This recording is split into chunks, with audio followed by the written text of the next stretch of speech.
Muy buenos días con todas y todos. En nombre de la doctora Lorenza Sarria García, quien lidera el Centro de Estudios en Justicia y Derechos Humanos del Ministerio de Justicia y Derechos Humanos, me complace darles la más cordial bienvenida a una nueva edición de nuestro ciclo de conferencias Martes de Justicia, espacio formativo que busca contribuir al fortalecimiento de la cultura jurídica ciudadana.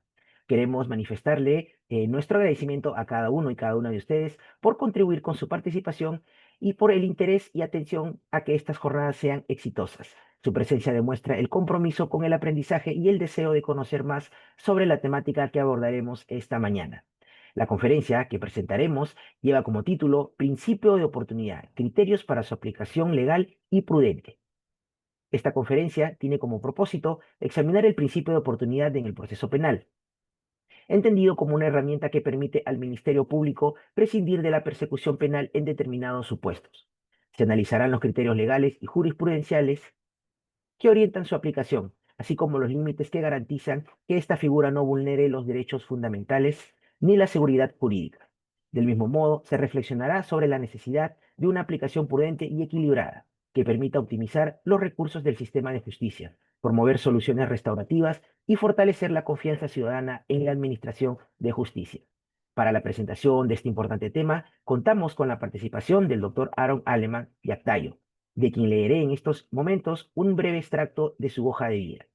El doctor Aleman es socio fundador del estudio Aleman y López, abogado penalista por la Pontificia Universidad Católica del Perú, cuenta con un máster en Derecho Penal y Procesal Penal en la Universidad Carlos III de Madrid, en España.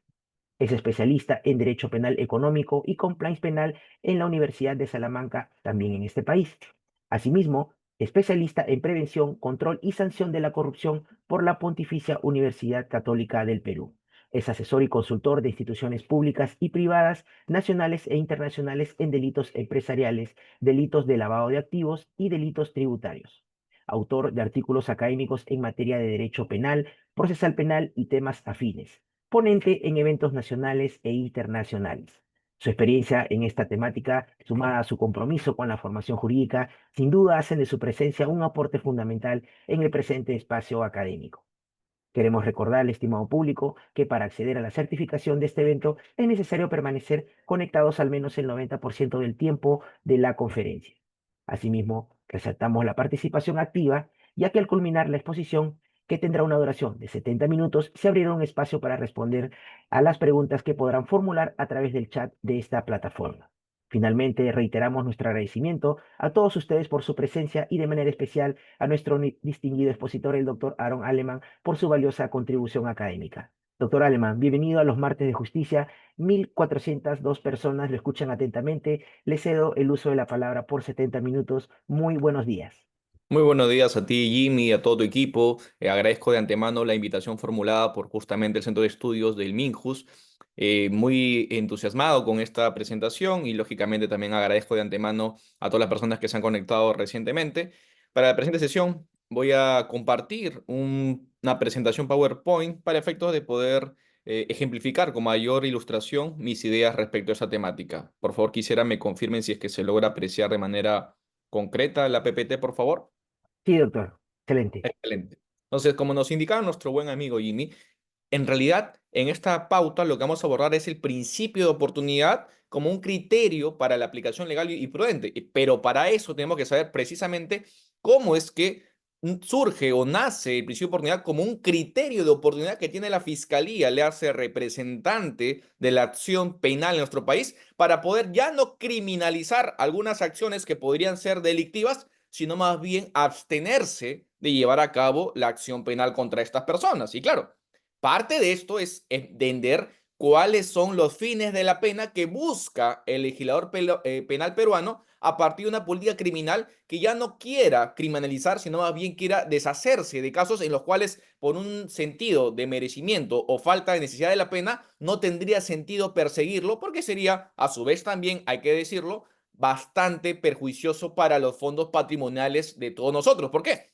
Porque finalmente esos fondos públicos que van a conllevar a la etapa de formalización, la etapa intermedia, la etapa de juicio oral, la apelación y cualquier otra acción, van a generar costos para la entidad pública, en particular a la Administración de Justicia, y obviamente no es rentable, si lo queremos saber desde un análisis económico de derecho, llevar a cabo algunos casos que son de bagatela o que son, en este caso, delitos en los cuales no habría una necesidad de la pena. Y por eso lo que les indicaba, tenemos que saber en todo caso cuáles son los fines de la pena actualmente dentro de un paradigma de un Estado constitucional y convencional de derecho como es en nuestro país para poder entender esta temática.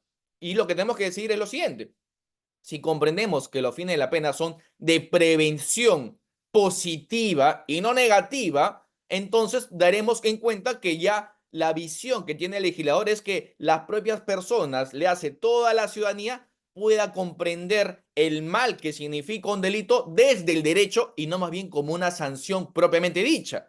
Me explico acá. Si recapitulamos en la historia de los fines de la pena, vamos a ver que al inicio lo que se trabajaba era que la pena sea un castigo, una sanción en contra de la persona que cometió el delito y consecuentemente no se buscaba hallar otros fines como la resocialización, la reeducación, la rehabilitación y mucho más. No se podía prevenir en este caso que se puedan a volver a cometer estos delitos. Todo lo contrario ocurre ahora precisamente con esta visión de la finalidad de la pena, que tiene más bien una prevención, en este caso positiva, porque comprendemos que algunas acciones podrían ser ilícitas, pero yo te enseño, te educo que podríamos tener en este caso una abstención de la acción penal si es que cumples algunos ciertos requisitos y claro, bajo algunos supuestos en los cuales la pena no sea mayor a 4 años, que no haya una pluralidad, evidentemente, de personas que podrían ser las sancionadas, porque ahí sí ya estarías extralimitándote, sería ya no un beneficio, en este caso procesal, sino más bien inclusive un caldo de cultivo para la impunidad. Esos límites de procedibilidad y procedencia y sobre todo su aplicación lo vamos a ver el día de hoy, teniendo en claro este matiz de los fines de prevención positiva que busca el legislador penal peruano con esta aplicación del principio de oportunidad. Ok, ahora, también se tiene que decir que esto es una fórmula, una expresión, una herramienta actualmente que tenemos para efecto de llevar a cabo lo que se denomina en la doctrina una justicia penal negociada, en la cual la fiscalía, por una parte, conjuntamente con la persona que se le indica, se le responsabiliza de un delito, puedan, obviamente, tener un acuerdo en la cual ya no se pueda ir a las siguientes etapas del proceso penal, sino más bien declararse, en este caso, la responsabilidad de esta persona sin quedar, en este caso en concreto, ningún tipo de antecedente penal o judicial que lo pueda perjudicar en su hoja de vida. Porque claro, habrá situaciones en las cuales la persona habrá cometido, sí, un escenario delictivo, pero tendrá que hacerse cargo del mismo, no solamente con la sanción que involucra en la parte penal, en la parte punitiva, si quieren ser un poco más dogmáticos, sino también en la reparación civil, es decir, hacerse cargo de los daños y perjuicios que habría irrogado a partir de su acción delictiva, con lo cual, si se subsumen ambos supuestos, es decir, si se cumplen ambos supuestos, ya no habría una necesidad, ya no habría un merecimiento de la pena, por lo cual la fiscalía correctamente tendría que llevarse a cabo un principio de oportunidad para efectos de que ya no se sigan avanzando en las siguientes etapas y no se pueda perjudicar no solamente el erario público, como lo decimos o lo dijimos al inicio, sino también a la persona, porque recordemos, si esa persona tiene antecedentes policiales, penales o judiciales, se va a perjudicar en el futuro a partir de no tener oportunidades reales o concretas de obtener un empleo, un oficio, porque va a estar lógicamente, como se dice, manchado. Y el legislador sabiamente indica en esos puestos en los cuales no sería dable, no sería oportuno y sobre todo necesario aplicarle una pena, más bien podemos tener esta opción, un mecanismo de simplificación procesal basado en la justicia penal negociada para que tú te hagas responsable, es decir, tienes que asumir que eres el responsable de este delito y a pagar también a su vez la reparación civil para que no pueda quedar antecedentes penales o policiales o judiciales con respecto a esto, sino más bien tú tengas la oportunidad de tener una oportunidad más de estar en la sociedad y no tener ningún tipo de impedimento respecto a eso. De ahí viene el nombre, principio de oportunidad. Pero como también lo vamos a ver, todo tiene límites en la vida. No es que se va a poder llevar a cabo de manera ad infinitum este principio de oportunidad. Hay límites en su aplicación en el sentido de que va a haber un periodo de tiempo que son de 5 años en la que la persona no va a poder nuevamente someterse a este principio de oportunidad, sino que lógicamente está prohibido de hacerlo sin perjuicio de que se pueda ya la fiscalía iniciar el proceso penal por el delito que corresponda. A su vez también vamos a ver más adelante con estos criterios de procedibilidad que la persona no se puede someter dos veces más, o una vez más, perdón, después de justamente haberse sometido dos veces oportunamente en un prisión de oportunidad dentro del rango de tiempo de 5 años, porque lógicamente entiende también el legislador penal que esto podría servir como una fuente de impunidad si la persona no tiene el comportamiento correcto, no interpreta ni tampoco quiere hacerlo, de reinsertarse con la visión de que no debe cometer crímenes en nuestra sociedad, con lo cual hay límites también en su aplicación. ¿Ok? Vamos a ver también si ustedes no conocen la distinción entre principio de oportunidad y acuerdo reparatorio, sobre todo también cuáles son sus aplicaciones y sobre todo los estadios procedimentales o procesales en los cuales se pueden realizar. Porque claro, vamos a dar ejemplos para que ustedes puedan cristalizarlo de mejor manera. El principio de oportunidad, por una parte, como ya lo estábamos desarrollando, tiene ciertos presupuestos. Básicamente consisten en que la fiscalía negocia, acuerda con la parte que es la imputada, el investigado de un delito, supongamos, conducción en estado de ebriedad.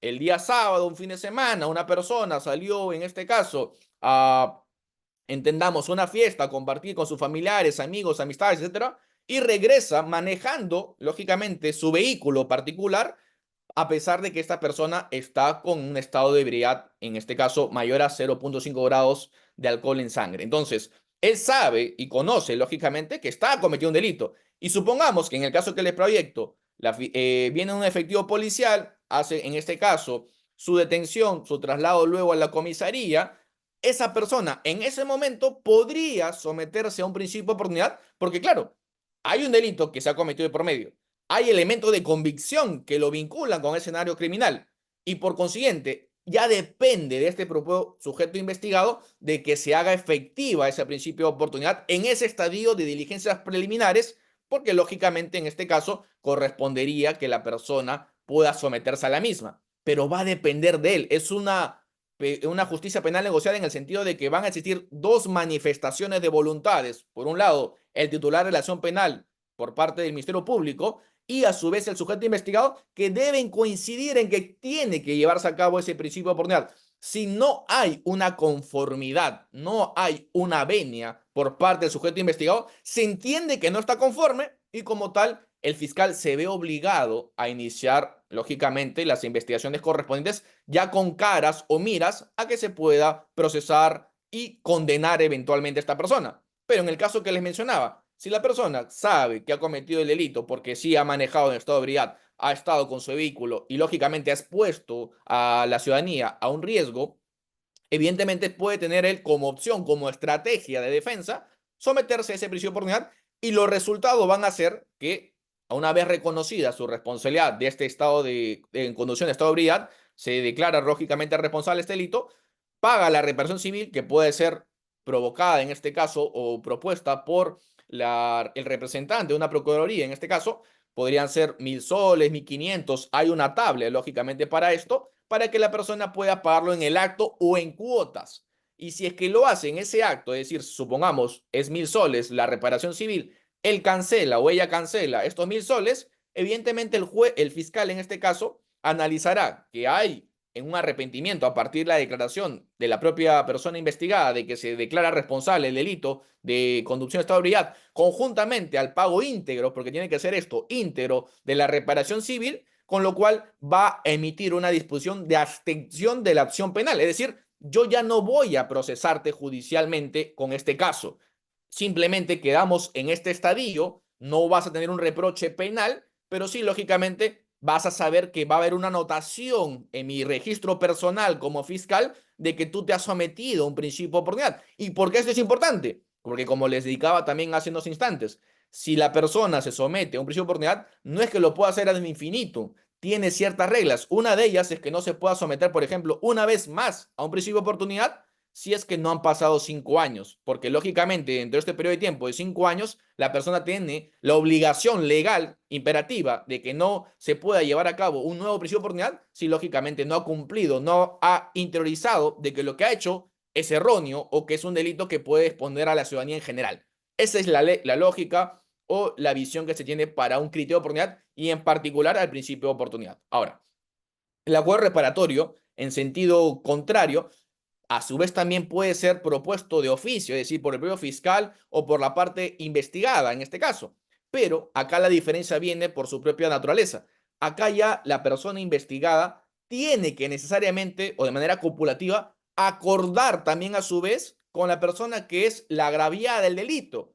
Si no hay este acuerdo entre la parte agraviada y la parte investigada, el fiscal no puede seguir aplicando este acuerdo reparatorio, sino que por el contrario va a tener que asumir la causa y va a procesar a la persona responsable. Lo cual, a diferencia del principio de oportunidad, si la persona, por ejemplo, no llega a un acuerdo con respecto a la parte agraviada, porque simplemente la parte agraviada no desea que sean 1.000 soles, supongamos, en el mismo caso que el proyecto, si no piensa o imagina que debe ser 1.000.000 de soles, el fiscal sí tiene la posibilidad, de manera razonable, de colocar o consignar un acuerdo reparatorio con miras a que se pueda, lógicamente, cerrar la investigación. Entonces, por una parte, el principio de oportunidad tiene que necesariamente a tener una conformidad de la persona investigada con la comisión del delito que se les indica, lógicamente con un acuerdo con la fiscalía como representante de la acción penal en nuestro país, y puede ser que no tenga un acuerdo con la parte agraviada, ya sea porque no se presenta esta, ya sea porque la persona agraviada simplemente no está conforme con respecto al monto que la fiscalía está proponiendo o viceversa, la parte agraviada, y puede lógicamente no tenerse un acuerdo, pero ya es la fiscalía, bajo criterios de proporcionalidad, objetividad y a su vez razonabilidad, podrá proyectarlo, como les indicaba en el caso para que ustedes me puedan entender. Si estamos ante un caso de conducción extraebriedad, ¿no? Y la persona sabe que ha manejado en este estado etílico y lógicamente ha cometido delito, lo razonable, lo esperable es que sea por eso una tabla la que fije cuándo sería el monto correspondiente. Y la tabla tiene unos ciertos criterios, pero van medianamente en unos montos entre 1.000 a 2.000 soles. Eso es lo objetivo. Pero puede ser que la parte agraviada, supongamos, ¿no? En el mismo caso, la persona se sube a una berma y casualmente roza la puerta de una persona que sería la agraviada y ya no quiere que sean 1.000 o 2.000 soles, sino quiere que sea, no sé, medio millón de soles, 100.000 soles. Todos acá convendremos en que sería un monto ilógico, irrazonable, no fundado, no objetivo y por consiguiente, a pesar de que la parte agraviada se oponga a que no se pueda tener un acuerdo en los términos de la reparación civil, la propia fiscalía con su propia investidura podría decir, para mí lo objetivo es que sea 3.000 soles. Si tú no estás conforme, podrás impugnar esta decisión, pero ya se aprobó al menos con respecto a la categoría que tiene la fiscalía conjuntamente con la persona investigada. ¿Ok?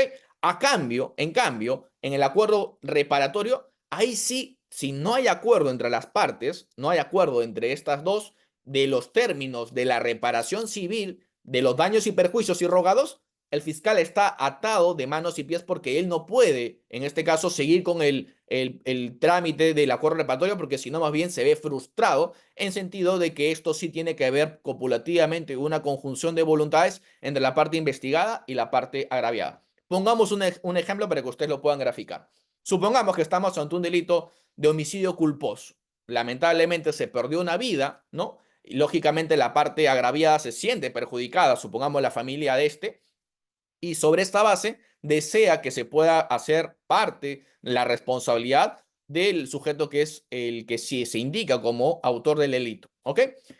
Las partes, supongamos, llevan a cabo una transacción extrajudicial, supongamos de 100.000, 200.000, medio millón, 1.000.000, lo que ustedes puedan imaginar, y pactan en ese momento, en ese estadio, de que ya no tendrían mayor reproche respecto a la reparación civil con respecto, lógicamente, a la cuantía de la misma. ¿Ok? Ambas partes, o inclusive de oficio, podrían solicitar que se arribe el acuerdo reparatorio, adjuntando esa transacción extrajudicial, esa conciliación extrajudicial, para que la fiscalía sepa de que ya no hay discusión con los ámbitos de la reparación civil y consecuentemente analizando de que no hay disconformidad por la parte agraviada y está consecuentemente consciente de que esto va a involucrar el cierre de la investigación, puede dar por válida este acuerdo reparatorio. Ahora, igualmente que en el principio de oportunidad hay límites, ¿no? Supongamos que ya no sea una sola víctima, sino que hayan 3 víctimas y ya no es que simplemente sea un homicidio culposo, sino que más bien podríamos hablar de un homicidio culposo agravado porque ha habido una inexperiencia, una inobservancia de la regla de profesión o de algún tipo de ámbito de un oficio. Ahí ya cambia la cuestión. Y ojo, si es que estamos ante un delito que obviamente ya no reúne los presupuestos de la calificación para efectos de un acuerdo reparatorio, cualquier acuerdo que se pueda realizar, si bien es cierto, va a ser una manifestación de un convenio que lleve la parte agraviada con la parte imputada, esto no va a significar el cierre de la investigación, sino que más bien la Fiscalía ya no va a poder oponerse respecto al acuerdo reparatorio en los términos de la misma, pero sí no va a poder, en este caso, aplicar el trámite, ya sea de principio de oportunidad o el acuerdo reparatorio, porque no cumplen los requisitos respecto a la pena, uno, y dos, a la prohibición que establece el propio Código Procesal Penal, en la cual indica que cuando hay pluralidad de personas agraviadas, lógicamente ya no sería recibible o admitible aplicar un acuerdo reparatorio. Le ponemos un caso gráfico, a ver.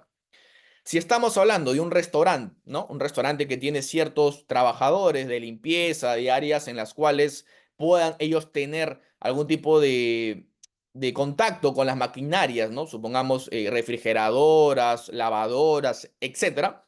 Supongamos que hay algún tipo de cables pelados que conectan justamente a esta lavadora, a esta refrigeradora, supongamos a un microondas, etcétera, y la empresa, en este caso los trabajadores conscientemente, han reportado previamente que hay un cable pelado, que se debe llevar a cabo algún tipo de reparación, de que hay, en este caso, una necesidad de urgencia, porque puede ser, en este caso, un resultado lamentable que puede ocurrir a partir de un accidente, ¿no?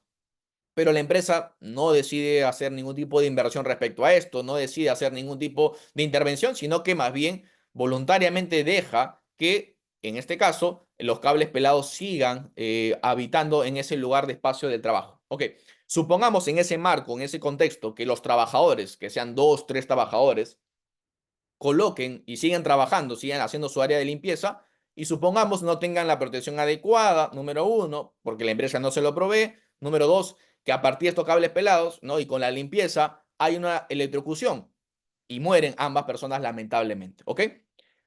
Si bien es cierto, hay un homicidio eventualmente culposo, se agrava la conducta porque obviamente en este caso en concreto hay una pluralidad de personas, en este caso agraviadas, pero a su vez también hay una inobservancia de reglas de una profesión o oficio porque sabían o tendrían conocimiento al menos, por eso estamos hablando de culpa consciente si quieren verlo en el escenario de teoría del delito, de que estas personas podrían eventualmente fallecer porque no han tomado las medidas de prevención correspondientes. En consecuencia, si las partes, supongamos, arriban a un acuerdo, ¿no? Conciliatorio, extrajudicial, de pagarse 1 millón de soles, supongamos, como gráfico, y ambas partes ya están conformes con esto y lo presentan a la fiscalía no podría archivar el caso, no podría disponer justamente su abstención de procesar el caso, sino que más bien debería continuar con el mismo, siendo consciente que ya en este extremo de la reparación civil no habría disconformidad alguna entre las partes, pero sí en la parte penal, porque claro,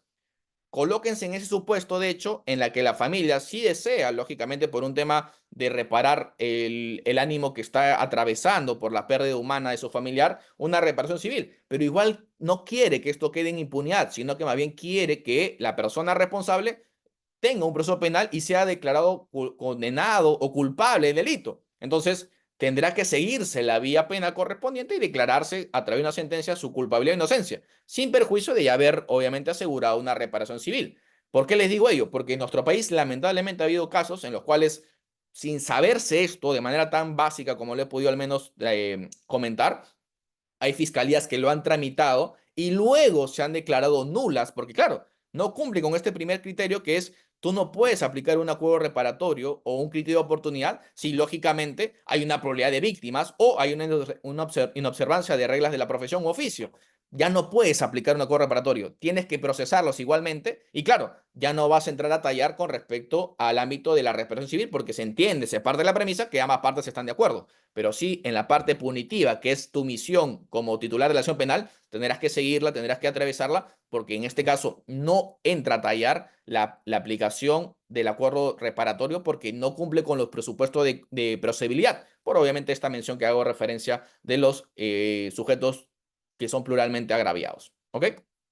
Ahora, igualmente, para que ustedes lo puedan tomar en cuenta, todo lo que les he indicado, en este caso, está mencionado previsto y regulado de manera expresa en el artículo 2 del Código Procesal Penal en cuanto hace mención al principio de oportunidad, ¿no? Si bien es cierto, hoy también he manejado el acuerdo reparatorio, esto es para que ustedes entiendan la diferenciación entre una y otra y claro, puedan llevarse a cabo de la mejor manera, también sabiendo sus límites e implicancias y alcances, para que lógicamente lo puedan hacer, si bien es cierto, es un público general, entiendo que también habrá algunos abogados, eventualmente litigantes que desean también conocer estos ámbitos de aplicación y no caigan en algunos ciertos errores, que ya son errores porque así lo ha decretado la jurisprudencia nacional, en los cuales ya no se podría declarar, en este caso fundada, una un acuerdo reparatorio por estos límites que exceden al ámbito de procedibilidad. ¿Ok?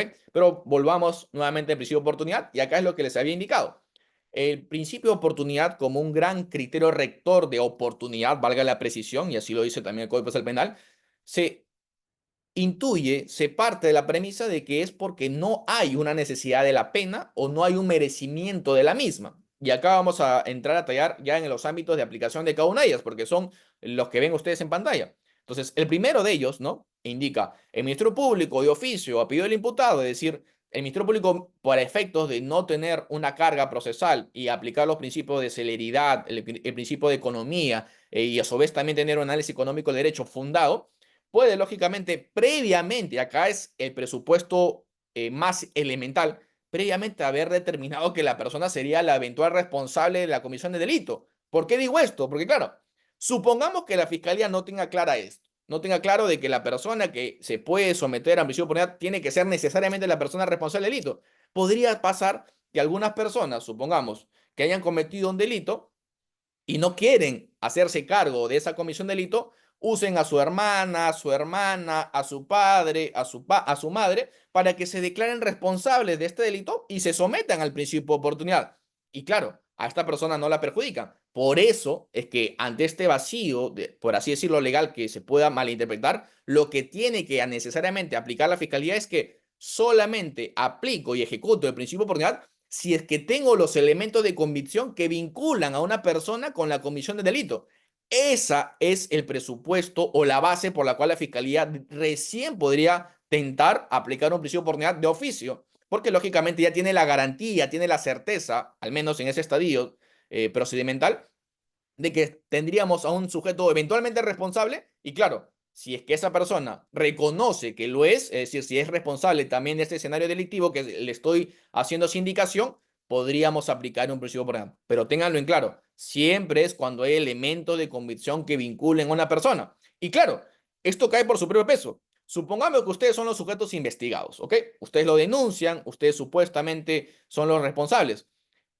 La defensa que ustedes van a tener no sería lógico, es más, sería una defensa ineficaz de mi punto de vista, que quiera pretender llevar a cabo un principio de oportunidad si es que ustedes lógicamente no son responsables del escenario criminal que se les está sindicando. No porque la fiscalía o la comisaría me notifiquen una apertura de diligencias preliminares, automáticamente yo voy a ser responsable del escenario criminal. Puedo lógicamente decir, no, yo no soy responsable y por eso no puedo llevar a cabo un principio de oportunidad porque no me asiste ningún tipo de estrategia en favor de este tipo de posiciones. Igualmente, y acá les comento un caso seguramente que ustedes comprenderán, sobre todo en el ámbito familiar.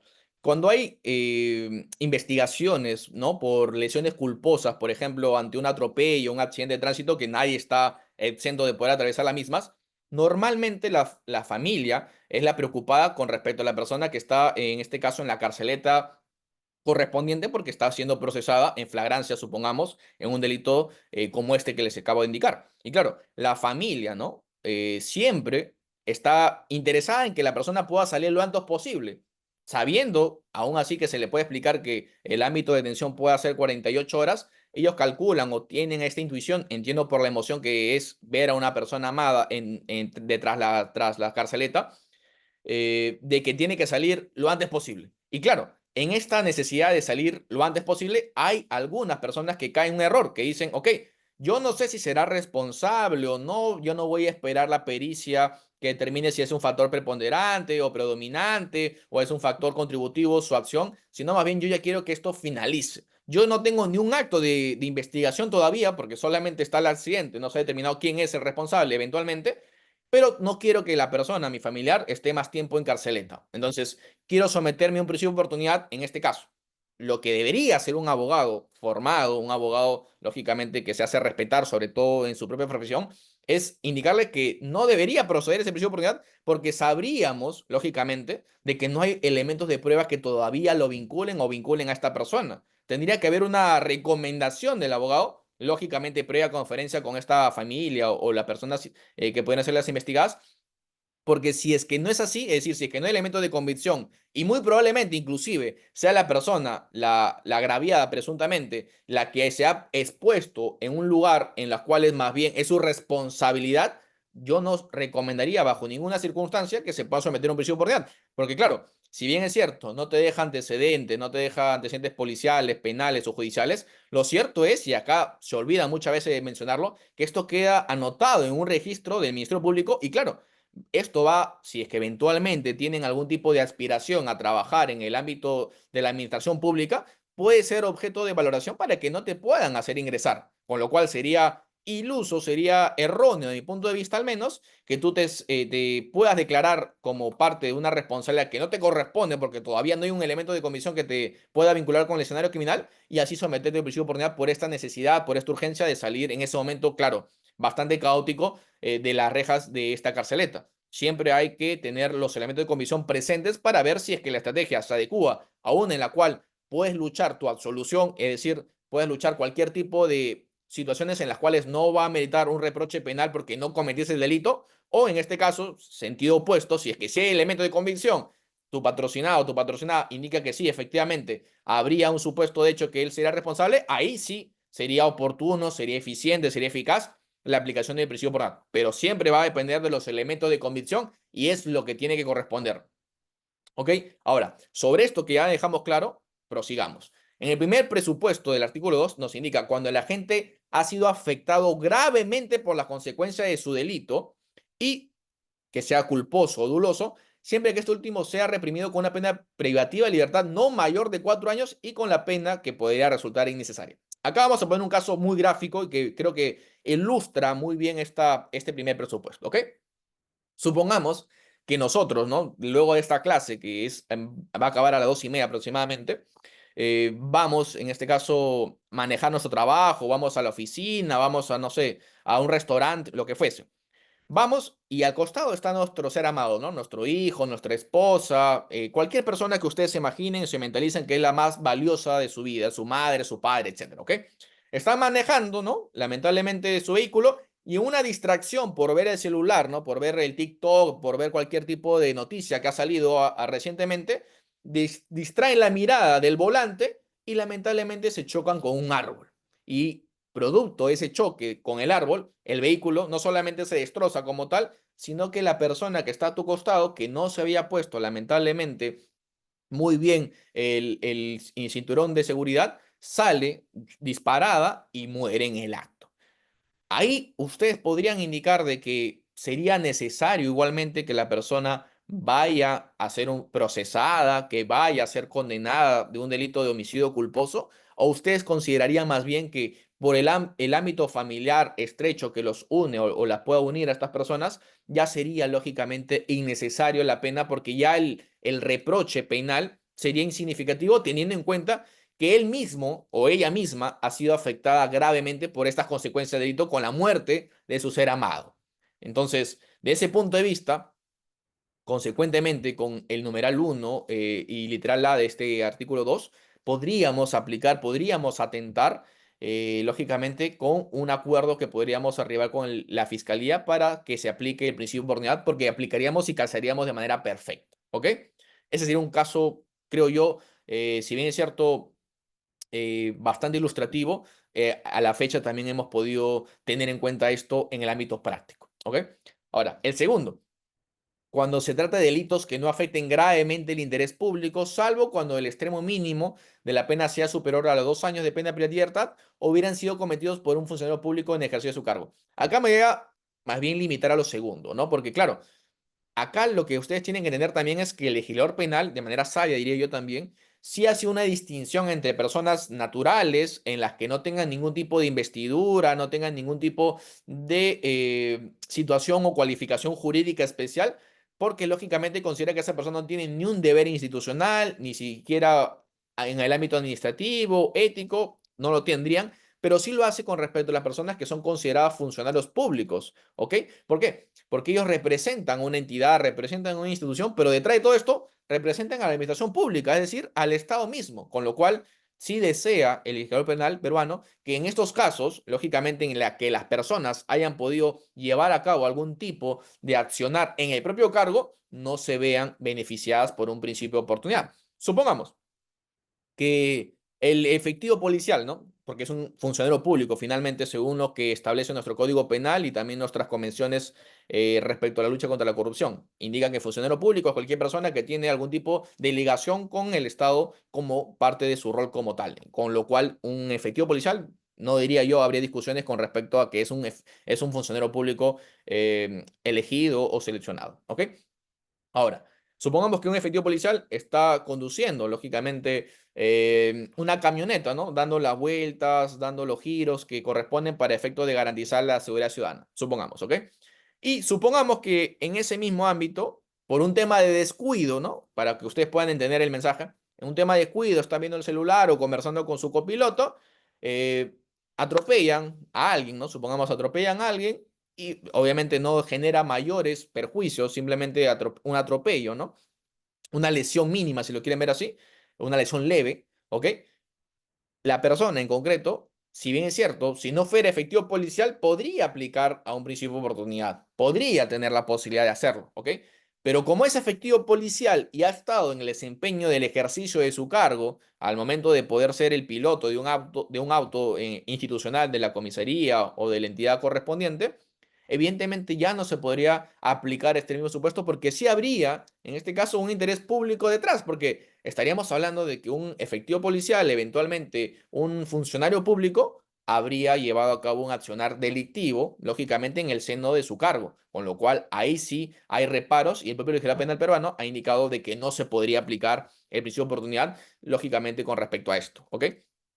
El tercero es cuando, conforme a la circunstancia de hecho y a las condiciones personales de los denunciados o del denunciado, el fiscal puede precisar que concurren los supuestos atendientes de los artículos mencionados y saber de que no existe ningún tipo de interés gravemente comprometido en su persecución y no será posible, una vez más, cuando se trate de un delito combinado con una sanción superior a 4 años o cometido por un funcionario público o en ejercicio de cargo. Acá, una vez más, el comentario. El legislador penal peruano considera de que no se podría dar esta misma opción, este mismo trato, ¿no? A personas que no tienen una investidura a las que sí la tengan, como lógicamente es un funcionario público que se debe a los intereses generales de la entidad que éste representa, con lo cual no se podría aplicar tampoco en este primer supuesto hecho. ¿Ok? Ahora, acá únicamente para que ustedes puedan comprender lo que yo había mencionado respecto a la necesidad y merecimiento de pena. Acá he citado un autor bastante categórico al momento de hacer sus precisiones, el doctor Meini. Una de ellas, la primera, la necesidad de pena indica, es una valoración posterior al hecho delictivo que permite determinar si aún resulta pertinente iniciar un proceso penal y en su caso imponer una pena. Es el caso que les mencionaba con respecto a el piloto que lamentablemente teniendo como copiloto a su familiar por haberse distraído viendo el TikTok, viendo el Instagram, viendo el Facebook, no advierte la presencia de un árbol, choca, impacta y ocasiona la muerte de este familiar. Ahí tendríamos que abordar si es que es necesario la pena, es decir, si es que todavía podríamos hablar de que hay una pena que éste podría cumplir y que no sea suficiente con la propia partida, con la propia muerte de lo que habría generado su escenario criminal, como es, lógicamente, este familiar que habría fallecido. ¿Ok?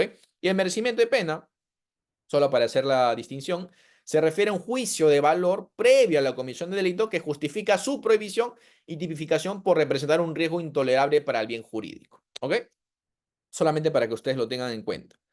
Ahora, claro, acá ya le había indicado también con respecto a los funcionarios públicos, hay una lista que en nuestro Código Penal está reflejado en el 385, pero sin perjuicio de esto, igualmente tenemos convenciones y tratados internacionales en lucha contra la corrupción en la que está expresamente mencionado en tanto el año 2002 en adelante cuáles serían los funcionarios públicos y como les había resumido de manera muy sencilla, yo diría, es que funcionario público es cualquier persona que tenga algún tipo de vinculación, ya sea laboral o carrera administrativa o cualquier otra, con respecto, lógicamente, al Estado. Y no importa si es que hay, en este caso, algún tipo de pago de por medio, ¿no? ¿Por qué? Y acá le explico muy fácil para que ustedes también lo puedan comprender el concepto de funcionario público.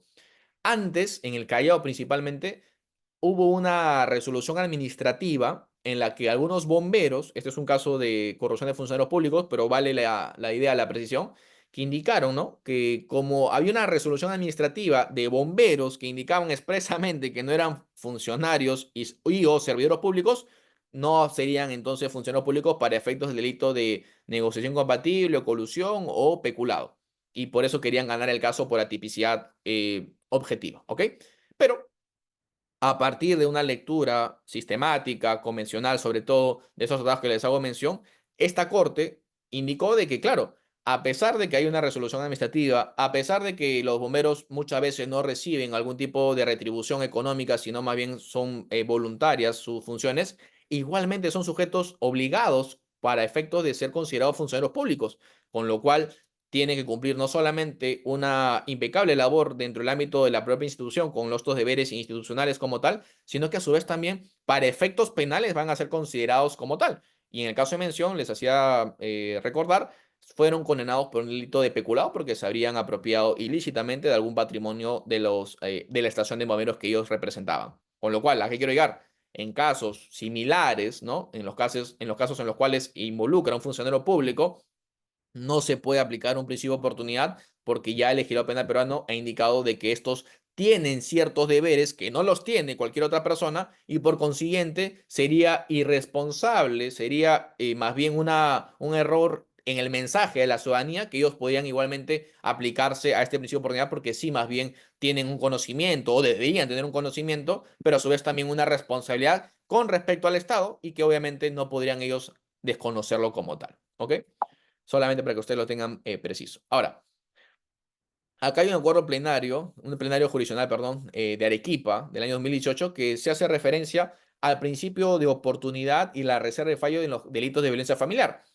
Y ellos indicaron que, haciéndose esa pregunta, ¿no? Porque claro, es bien problemático qué sucede en los casos de violencia familiar si es que el agraviado quiere negociar, quiere, en este caso, cerrar el delito como tal, pero a su vez también porque ha habido una reparación civil con respecto al imputado. Y la pregunta era, ¿se puede aplicar en estos delitos, en el marco de violencia familiar, un criterio de oportunidad y a su vez también la reserva del fallo en los mismos? Y claro, acá esta corte, este plenario jurisdiccional de Arequipa, prácticamente dijo que no se puede concluir, en este caso, una respuesta porque más bien depende también del ministro público. Pero acá tenemos que ser consecuentes con la formación, pero a su vez también con el delito en particular, ¿no? Acá no había una respuesta, si se dan cuenta, por unanimidad dicen que no se puede concluir porque esto depende en realidad de la fiscalía y luego de la Poder Judicial. Pero tenemos que ser claros también.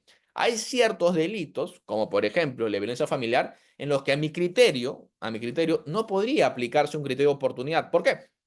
Porque claro, sería tan sencillo para la persona que es la imputada, simplemente bajo esta dependencia, bajo este marco de dependencia entre la víctima y pagarle únicamente para que el proceso no continúe. Y claro, lo que va a ocasionar es que va a estar más bien condicionada a que cuando vuelva a ocurrir los hechos no denuncie, porque claramente la persona va a estar siempre en un marco de dependencia y más bien la justicia estaría avalando que esas personas que son agresores, ¿no? Lógicamente puedan volver a repetirlo porque va a haber siempre esta permanencia de condicionamiento en el hecho de que el agresor luego va a poder reparar económicamente los daños que habría rogado y con esto cerrar el caso. Con lo cual, de mi punto de vista, si queremos ser consecuentes con una lucha frontal contra la violencia contra la mujer, y los integrantes del grupo familiar, evidentemente, no podría existir este tipo de criterios de oportunidad. Debería ser procesados. Es más, dándome la razón, porque esto es el año 2018, el año 2024,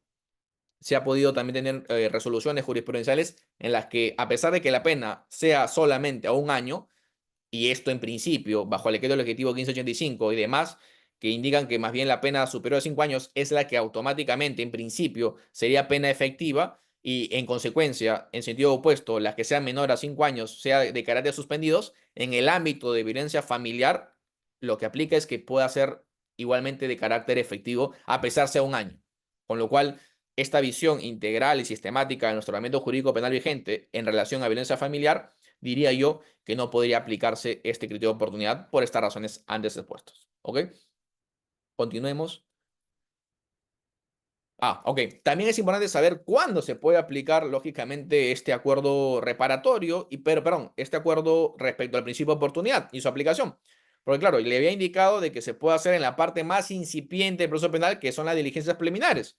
Pero también, y acá no solamente está plasmado en este pleno jurisdiccional de Pasco, sino que también está involucrada en la propia legislación, hay tres oportunidades, tres procesos correspondientes que se podrían llevar a cabo esta aplicación de prisión oportunidad. El primero de ellos es antes que se promueva la acción penal, es decir, antes que se pueda llevar a cabo eventualmente una formalización de la investigación, porque lógicamente, perdón, una inicio de diligencias preliminares, porque claro, la fiscalía tendría en toda posibilidad el de quedar en este sede fiscal el caso como tal, con lo cual ya no habría necesidad de atravesar las siguientes etapas y más bien cerrar definitivamente o archivarlo en este caso bajo la aplicación del principio de oportunidad, bajo la abstención de la acción penal como tal. Ese es el primer presupuesto, de hecho, que es el que estábamos estudiando hasta ahora.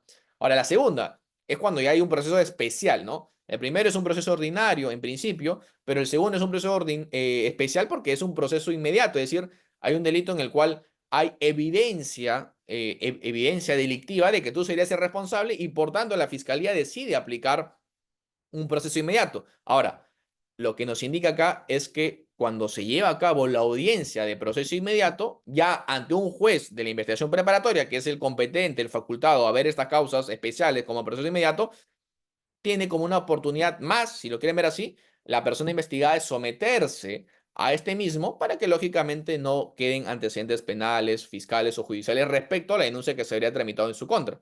Y la tercera es también igualmente en un juicio inmediato en la que ya en la persona tiene como última oportunidad, diría yo, en la etapa intermedia, en una audiencia de juicio inmediato, la aplicación ante el juez de juzgamiento, es decir, el juez de juicio oral, si lo quieren ver así, para efecto de someterse a este principio de oportunidad. Son los tres únicos ámbitos de aplicación que podría darse y lógicamente dependerá de cada caso en concreto para poder someterse a uno y en la fase procesal correspondiente. Si no hay en este estadio procesal un acuerdo para efectos de la aplicación del principio de oportunidad, se continuará el trámite, es decir, se continuará el proceso como tal, y si la persona es responsable penalmente, se le condenará, y si esa es más bien inocente, se le podrá absolver. Eso ya va a depender, evidentemente, de los elementos de prueba que tenga la fiscalía respecto al hecho imputado, y la valoración individual y colectiva de la prueba que tendrá que hacer el juez de juicio oral para determinar el estándar de certeza del escenario criminal para llevar a cabo justamente un juzgamiento con una sentencia condenatoria en contra de la persona acusada. Ahora, acá hay también importante que ustedes lo puedan saber si no lo tenían de antemano conocimiento. Hay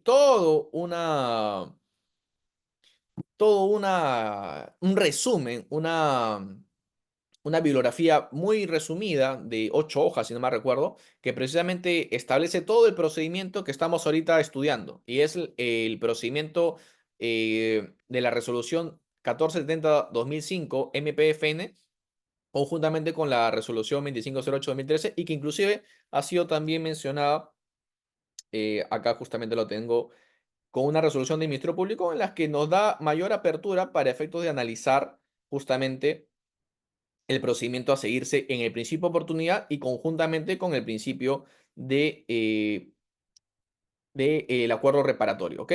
Entonces, la guía que hacemos alusión nos indican cuál es el trámite a seguirse para efecto de que se pueda hacer todo de la mejor forma, ¿ok? Vamos acá ya a estudiar, por así decirlo, supuestos de hechos en los cuales procede el principio de oportunidad y los plazos que se tienen para efectos de impulsarlos, ¿ok? El primero de ellos, El principio de oportunidad, como ya lo habíamos indicado, tiene tres presupuestos. El fiscal puede hacer de oficio esta invocación, a esta invitación a las partes para que pueda someterse a la misma. Si la parte investigada o la parte agraviada no asisten, el fiscal puede nuevamente renovar ese acto por segunda vez y en teoría la última para que se pueda lógicamente arribar a este acuerdo respecto al principio de oportunidad. ¿Ok? Supongamos que en la segunda sesión, ¿no? La persona investigada no asiste. Si no asiste en la primera y en la segunda, al igual que, por ejemplo, en una conciliación extrajudicial, se parte de la premisa de que no está interesado en someterse, no está interesado en poder aplicar un principio de oportunidad, con lo cual ya la fiscalía cierra esta posibilidad y tendrá que gatillar el proceso penal como tal, en el sentido de que será ya la persona procesada judicialmente a través de una formalización, a través de una etapa intermedia, tendrá que atravesar el juicio oral y con respecto a ello tendrá que lógicamente ya, si es que la fiscalía demuestra su culpabilidad, ser declarada como tal a través de una sentencia. ¿Ok? Pero puede ser que pase más bien lo segundo, ¿no? Que en la primera citación no concurra la parte agraviada ni la parte investigada, pero en la segunda la parte investigada sí concurra, pero la parte agraviada no lo haga. En ese supuesto, ¿no? Que ya es el que más ocurre lamentablemente en nuestro país, es cuando la fiscalía puede negociar con la parte imputada diciéndole que puede aplicar la aplicación de la principio de oportunidad, pero lógicamente tendrán que arribar también a un acuerdo respecto a los términos de la reparación civil. Supongamos, la fiscalía se abstiene de la acción penal, claro, pero necesita que le paguen 5.000, 10.000 soles, lo que corresponda. Entonces, la persona, si es que no está la parte agraviada, el fiscal la representa ante la misma. Y claro, ¿por qué la representa? Porque ha mostrado durante estas dos convocatorias de que no está interesada en arribar a este acuerdo con respecto a la aplicación del principio de oportunidad. Y claro, si bien es cierto, está notificada y no quiere concurrir, ya no vamos a seguir esperándolo y no, sobre todo, se va a frustrar este principio de oportunidad porque simplemente no concurriste. Yo sigo adelante como Ministerio Público conjuntamente con la parte investigada y si esta última desea arribar a un principio de oportunidad, lo podemos hacer. Y si es que no hay, obviamente, una pretensión económica porque nunca concurrió la parte de la reparación civil como tal, yo puedo proponer, yo puedo negociar contigo también una reparación civil. Y con esto se cierra lógicamente el debate y sobre esa base se cita ya una audiencia propiamente dicha para que simplemente se pueda hacer el pago correspondiente y a su vez también la disposición de abstención de la acción penal. Ahora, esa decisión de abstención de la acción penal puede ser, sí, en este caso, discutida por parte de la persona que sería la que representa al agraviado o la agraviada, pero claro, ya será cuesta arriba porque convendremos todos que si no ha querido concurrir a la primera, segunda citación ni ha expresado observación alguna, es porque nunca tuvo interés. Y claro, ya muy probablemente esta discusión que quiera oponerse seguramente quedará muy probablemente de manera infructífera, ¿no? Ahora, también lo es que en el principio de oportunidad la parte tiene dos posibilidades. Pagar en el acto, que es lo que siempre recomiendo, porque así te olvidas de cualquier tipo de problemas de no cumplirlo y lógicamente que se pueda revertir esta situación en tu contra. Y la segunda es pagarlos en plazos, ¿no? Lo que dice la normativa es que tiene que ser máximo el plazo de 9 meses para que tú puedas pagar todo lo que corresponda a la reparación civil en la parte de los daños y perjuicios, lógicamente, que tú has convenido con la fiscalía. Ok, supongamos que han acordado 4 meses, 5 meses, ¿ok? Y en el cuarto mes, el último, se te olvida pagar. Simplemente la fiscalía tendrá que valorar eso como un incumplimiento de los términos y condiciones de este acuerdo que habrían arribado en la aplicación del criterio de oportunidad y sobre esa base, si la fiscalía lo ve por conveniente, simplemente dar por concluida el trámite del principio de oportunidad y más bien se ve forzada a seguir el trámite correspondiente con el proceso penal ya en curso en tu contra. Con lo cual es un gran grado de irresponsabilidad de la parte que se somete a la misma para efectos de obviamente no cumplirla por una parte, pero segundo, es que también se puede dar una frustración de este principio de oportunidad por simplemente una demora en los pagos correspondientes, con lo cual siempre se recomienda pagar al inicio. Ahora, la otra posibilidad es, y esto está condicionado, ojo, yo solamente dispongo como fiscal la abstención de la acción penal culminado el pago íntegro, es decir, con la última cuota es donde yo recién como fiscalía tengo autorizado, tengo facultades para poder tomar esta decisión de expedir mi disposición de abstención de la acción penal. Si es que tú no pagas íntegramente la cuota que hemos acordado, que hemos pactado en este lapso de tiempo, simplemente se da por no cumplido y consecuentemente se tendrá que llevar a cabo el procedimiento respectivo también en tu contra. Con lo cual se te pone en un grave riesgo, una exposición innecesaria por simplemente no haber pagado en su oportunidad lo que tendrían en este caso requerido por grado de ley, lógicamente a partir de esto, ¿no? Ahora, vamos también a continuar. ¿Quiénes son las partes legitimadas, en todo caso, para poder abordar o debatir con respecto a el escenario de un juicio de oportunidad? Como ya lo hemos estudiado, el fiscal, que representa al Estado a través de la acción penal, el imputado o el investigado, que es la persona que se indica como tal, es decir, como el sujeto que había cometido este escenario criminal y por eso la fiscalía está tras sus pasos.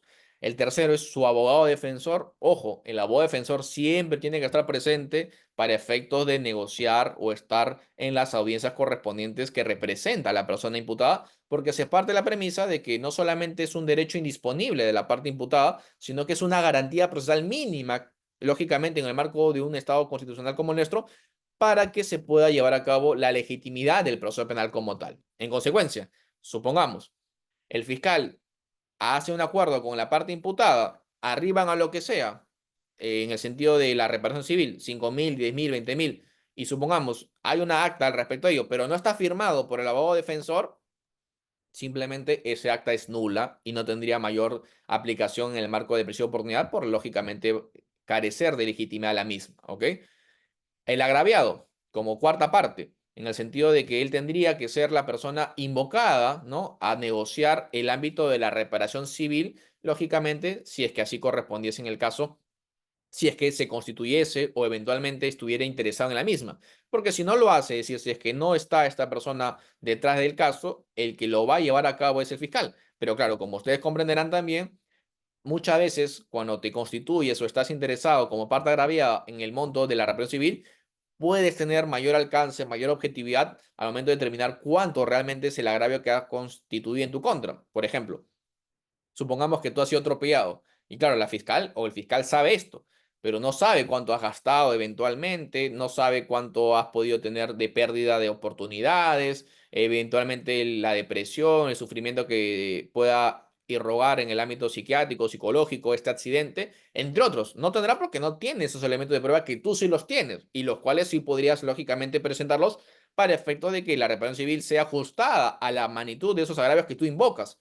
Sentido contrario, la fiscalía solamente de manera muy general podría proyectar un monto, pero tal vez no sea el más ajustado, no sea el más real en comparación a lo que tú estás expresando como agravios, ¿ok? Ahora, el último es el tercero civil responsable, es decir, aquella persona que se va a tener que hacer responsable de los daños y perjuicios siempre en una relación obviamente objetiva en relación a la persona que habría cometido el delito, lógicamente en el seno de esta misma. Por ejemplo, para que usted lo pueda entender, yo soy la empresa, ¿no? Tengo un restaurante, ¿ok? Tengo un restaurante, tengo trabajadores, supongamos que esos trabajadores, ¿no?, han cometido un escenario delictivo en la empresa, ¿no? Un escenario delictivo en el marco de sus funciones como trabajadores, supongamos, ¿ok? Y en este supuesto, de hecho, lógicamente, ocasiona que hay una persona agraviada. Supongamos una víctima, una persona fallecida, ¿ok? Yo tendré como agraviado, ¿no?, la persona que sería su representante, sus familiares, por ejemplo, la facultad de no solamente recurrir en contra de la persona imputada, sino más bien en contra de la empresa. ¿Y por qué? Porque, claro, la empresa tendrá mayor soporte, mayor capacidad económica de poder yo, lógicamente, convenir y tener los arreglos correspondientes en el sentido de la magnitud de mi agravio. ¿Me explico acá? Si yo sé que la persona imputada es un trabajador que percibe, supongamos, una remuneración mínima vital en nuestro país, pero a su vez también sé que los daños y perjuicios en mi contra ascienden a 50.000, 100.000 soles, 200.000 soles porque tengo operaciones, tengo tratamientos, tengo rehabilitaciones, tengo daños psicológicos, etcétera, lógicamente yo sabré de antemano que la persona a quien yo estoy requiriéndole el pago de la reparación civil, que sería el imputado, ese trabajador, no va a tener cómo compensarme la reparación civil porque tendría que trabajar 10 años de su vida y eventualmente nunca pueda yo encontrar lógicamente este acuerdo o esta reparación integral a mis daños y perjuicios. Pero sí lo tendré, mayor oportunidad al menos, con respecto a la persona que es la empresa, porque claro, tendrá un mejor marco de negociación respecto a la capacidad económica y con lo cual yo podría recurrir respecto a esta para que ella se haga cargo de lo que lógicamente en el seno de una relación objetiva como es el marco laboral, se haga cargo de lo que ha hecho como escenario criminal su trabajador en contra de mi persona, en este caso que soy el agraviado. ¿Ok? Esas serían las personas que podrían intervenir en el marco de un proceso penal como tal en la aplicación del principio de oportunidad que estamos estudiando el día de hoy. ¿Ok? Acá esto ya los he podido mencionar también. Siempre es necesario el consentimiento, evidentemente, de la persona investigada, y si es que no hay ese consentimiento expreso o por escrito, simplemente la fiscalía tendrá como decisión a tomar la continuación de la investigación en su contra porque se comprendería de que no está interesada en la aplicación de este principio de oportunidad. Como les decía al inicio, el principio de oportunidad como un criterio de oportunidad basa su justicia en un consenso entre las partes. Y claro, si una de ellas invoca la aplicación como puede ser la fiscalía, pero la otra no lo desea, simplemente se sigue la investigación porque no habría mayor oportunidad para efecto de aplicarse la misma. Claro, acá, si es que el imputado, ¿no?, manifiesta su conformidad con respecto al hecho de que quiere someterse a una aplicación del principio de oportunidad, dentro del plazo de 48 horas debería citarse una audiencia única de principio de oportunidad, la misma que tendría que llevarse a cabo lo antes posible, ¿no? Acá lo que nos indica el manual es que sea 10 días calendarios siguientes a la citación, con lo cual ahí se discutirá todo lo que estamos ahorita estudiando y se cerrará el principio de oportunidad respectivo si es que así las partes lo convienen. Igualmente, la fiscalía deberá citar al imputado, al agraviado y al tercero civil si lo hubiera. Evidentemente, el tercero civil, si es que exista, será porque hay un seno de vinculación objetivo en la relación funcional entre la persona imputada y, lógicamente, la persona jurídica que tendría que ser el que asuma eventualmente los daños y perjuicios a partir de una reparación civil como tal.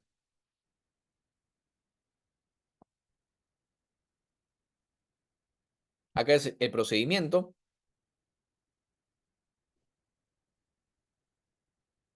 Y acá igualmente lo que les había indicado, ¿no? En caso de las partes arriben a un acuerdo, el fiscal emitirá una disposición fiscal continuando con el trámite de la aplicación de presión de oportunidad, indicando el monto de la reparación civil, la forma, el plazo del pago y también sobre todo los obligados. Entiéndase que esta disposición tendrá que ser cumplida obligatoriamente por parte de las personas requeridas si es que quieren lógicamente ser a su vez también beneficiadas con las consecuencias jurídicas del acuerdo que se pueda adoptar en el principio de oportunidad.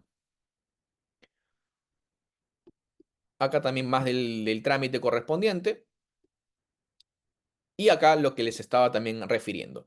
Satisfecha la reparación civil, el fiscal expedirá la disposición fiscal de abstención de ejercicio de la acción penal. Es decir, una vez que se pague de manera integral, completa y por consiguiente esté satisfecha la reparación civil, recién el fiscal tiene expedito la atribución, la facultad, la competencia de poder realizar una disposición fiscal de abstención del ejercicio de la acción penal. Si lo hace antes de esta reparación civil totalmente satisfecha, sería eventualmente una disposición nula de pleno derecho por lógicamente no cumplir con los requisitos de observancia obligatoria para este procedimiento.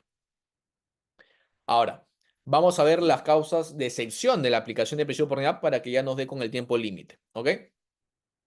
Lo que corresponde acá es mencionar es que las excepciones que ha visto lógicamente el legislador es que no procede un principio de oportunidad cuando el imputado tiene la condición de reincidente o habitual, porque lógicamente se iría desde el punto de vista del legislador una persona que ya no ha comprendido, no ha atendido la facultad de interiorizar que lo que ha cometido es un delito y por consiguiente no tendría que ver una justicia penal que lo pueda beneficiar a partir de una aplicación de principio de oportunidad. Supongamos, hay una persona que se dedica a la sustracción o hurto, supongamos, se dedica al hurto, ¿no? De hurto de celulares, hurto no sé, de zapatillas, etcétera, ¿ok? Si la persona se dedica a este tipo de citaciones delictivas y lo hace, lógicamente, de manera reincidente, es decir, ha sido condenado, y igualmente la persona consuma el delito una vez más, se comprende, se parte de la premisa de que esta persona no tiene en mente adaptar su comportamiento a lo que establece la ley, sino por el contrario, más bien tiene por objetivo lucrar con ámbitos criminales y con lo cual no sería dable lo que les había indicado, que es la prevención positiva en el proceso penal como tal, sino más bien sería una persona que ya lamentablemente no comprende desde el derecho, evidentemente, esta situación y no meritaría por consiguiente tratarlo de esa misma forma, sino más bien que pueda atravesar un proceso penal y sea sancionado, condenado como tal, porque así él lo ha querido de manera voluntaria. ¿Ok? La segunda es cuando, sin tener la condición de reincidente o habitual, se hubiera cogido el principio de oportunidad o acuerdo reparatorio en dos ocasiones anteriores dentro de los 5 años de su última aplicación, siempre que se trate en todos los casos de delitos de la misma naturaleza o que atenten contra un mismo bien jurídico. Eso es lo que les había también adelantado. Yo puedo someterme a un principio de oportunidad, me puedo someter a un acuerdo reparatorio, pero claro, el límite es cuando yo, lógicamente, no lo cometo una vez más el delito y me quiero someter a un acuerdo reparatorio dentro de los 5 años desde la última aplicación de la misma, porque sería un contrasentido, bajo la misma lógica, bajo el mismo criterio. Si yo estoy arrepentido y tengo obviamente una segunda oportunidad, si lo quieren ver así, no podría defraudar a la persona que me lo ha dado haciendo nada más un delito, porque lógicamente ya no tendría en mente que esto está mal en mi comportamiento, que no debería cometerse, no debería realizarse en la realidad y por consiguiente ya no podría yo someterme a este acuerdo o principio de oportunidad porque estaría prohibido de hacerlo según ley. Y la tercera y última es, sin tener la condición de reincidente o habitual, se hubiera cogido con anterioridad al principio de oportunidad o acuerdo reparatorio y no haya cumplido con reparar los daños y perjuicios ocasionados o lo establecido en el acuerdo reparatorio. Supongamos, en el caso que les haya mencionado, ¿no? Yo me someto al proceso de principio de oportunidad, doy cumplido, evidentemente, la pauta respecto al acuerdo de la extensión de la acción de la pena, pero en los márgenes de la reparación civil, en los daños y perjuicios, habríamos acordado 5 años, 5 cuotas, perdón, y no lo habría cumplido en la última, ahí, por ejemplo, ya podría yo indicar a la fiscalía de que no estoy yo siendo correcto en mi accionar, no estaría actuando de buena fe y por consiguiente ya no me podría verme a someter una vez más al principio de oportunidad porque no sería confiable. No sería una persona a quien se le podría aplicar esto porque yo ya he demostrado de manera objetiva de que esta acción delictiva, a pesar de que yo pueda someterme a un principio de oportunidad, no la vaya a cumplir y con lo cual generaría más bien todo lo adverso. En lugar de haber sometido a una descarga procesal del Ministerio Público o del Poder Judicial, voy a hacer todo lo opuesto. Voy a generar un incidente adicional de investigación y haber perdido de tiempo, lamentablemente, a la Fiscalía, a la parte agraviada y a su vez también al Poder Judicial, dependiendo del caso en concreto, a un proceso en el cual nunca tuve la aspiración de cumplirlo integralmente. Por ejemplo, estamos arribando en esa desesperación, ¿no? Yo he sido detenido, estoy haciendo esta invocación al principio de oportunidad porque estaba manejando en estado de ebriedad. Digo que sí, lo voy a pagar en 2 cuotas, pero solamente pago la primera para que me dejen salir a mi casa, entiéndase, recuperar mi libertad, al menos ambulatoria en ese momento, en esa desesperación, pero sé que no voy a cumplir con la otra paga porque no lo quiero, simplemente quería salir del apuro. Entonces, si este es el escenario, si esta es la situación, yo ya no voy a haberme sometido una vez más a un acuerdo reparatorio porque, claro, esta persona no ha cumplido con lo que se encargó y prometió y convinió con las partes procesales, sino que más bien hizo todo lo opuesto, con lo cual me generó una carga adicionalmente al tiempo que ya demoraba el proceso y obviamente este mérito respecto a su invocación a prisión oportunidad, en su oportunidad se ve reflejado que no era su verdadera intención someterse al mismo y comprender, interiorizar que lo que estaba haciendo era una conducta delictiva que no se vuelve a reiterar, sino que por el contrario simplemente no quería en ese momento estar tras su proceso, con lo que significa ello, y lógicamente verse impactado o tener algún tipo de consecuencia jurídica que lo pueda agraviar. Pero lógicamente no tendría su propósito el de restablecer su comportamiento a los dictámenes que establece nuestro país o en general nuestro código y eventualmente también nuestra constitución. Acá les indicaba la reincidencia para que lo puedan ustedes también comprender. Está prevista y regulada en el artículo 46 y nos indica muy, muy, muy claramente, ¿no? El que después de haber cumplido en todo o en parte una pena, le hace una sentencia condenatoria que lo ha declarado culpable con la misma, e incurre en un nuevo delito doloso en un lapso que no excede 5 años, tiene la condición de reincidente. Igualmente tiene esta misma, quien después de haber sido condenado por falta dolosa, incurre en una nueva falta dolosa o delito doloso en un lapso no menor de 3 años. Es decir, el legislador, como les estaba indicando, lo que quiere anticiparse es que las personas se ajusten su comportamiento a derecho Y la forma en que yo tengo para efecto de que esta persona pueda ajustarse a derecho es enseñarle a través del derecho. Pero si la persona no quiere, lógicamente, verse reflejada en esta comprensión respecto a la política criminal que sigue el Estado peruano en una prevención positiva y más bien se quiere apartar de la misma, entonces si no estás siguiendo mis propias reglas, yo no te puedo tratar con las propias reglas que yo les doy a esas personas que sí se quieren ajustar derecho. A ti ya te relego, te prohíbo, lógicamente, someterte a un principio de oportunidad porque no tendrías lo mínimo que yo requiero, que es que aceptes que tu conducta sea errónea, sea no palpable en los estándares que yo quiero manejarme o conducirme como Estado y por consiguiente tampoco vas a ser tú tratado de esa misma forma. Lamentablemente en esos escenarios, si lo quieren ver así, sería una prevención negativa, ¿no? En el sentido de que ahora sí a ti te doy la pena que corresponde, la pena más alta, si lo quiere ver así, porque no has comprendido el mensaje. Lo que tiene más bien por contrario sentido el hecho de aplicarse una prisión de oportunidad, que es una prevención positiva, en el sentido de yo estoy queriendo hacerte comprender de que si bien es cierto, es malo, es erróneo, jurídicamente hablando, este comportamiento, igualmente vas a tener una oportunidad para que no te perjudiques a futuro, porque quiero que tú comprendas en este tiempo, en ese lapso de tiempo, de que este comportamiento no se debe ver nunca más reflejado en tu comportamiento en la sociedad. Y obviamente si no lo comprendes, vas a tener la sanción de que ya luego vas a ser tratado como una persona que no se pueda someter a prisión de oportunidad, con lo que significa esto, ¿no? Ser procesado, ser generador de incidentes y a su vez también antecedentes policiales, fiscales, judiciales y penales, evidentemente, con lo cual ahí sí, muy probablemente va a ser muy complicado si quieres tener algún tipo de responsabilidad en un cargo o en un trabajo, ya sea público o privado, ¿no? Esa es la consecuencia. Y la habitualidad es cuando ya la persona comete un nuevo delito doloso considerado un delincuente habitual, es decir, que se trate por lo menos de tres hechos punibles que se hayan perpetrado en un lapso de tiempo que no exceda 5 años, es decir, una persona que ya dedicó su estilo de vida a cometer un escenario delictivo recurrente y con lo cual, una vez más, bajo ese mismo criterio, ya tú no has comprendido que te quiere enseñar a través del derecho, sino más bien todo lo contrario. ¿Ok? En estos casos, en los que hemos podido mencionar, el fiscal promueve de manera obligatoria, de manera indefectible, la acción penal y procede conforme a sus atribuciones, es decir, puede requerir, lógicamente, cualquier tipo de escenario que pueda limitar los derechos de la persona investigada. Y con eso he dado por concluido la clase del día de hoy. Entiendo que van a haber un espacio de preguntas. Ya nuestro amigo Jimmy también ha podido aparecer en pantalla, con lo cual me he ajustado los plazos y tiempos respectivos y agradezco de antemano la oportunidad que se me ha brindado y espero que haya sido bastante clara la enseñanza del día de hoy a través de lo que he podido expresar.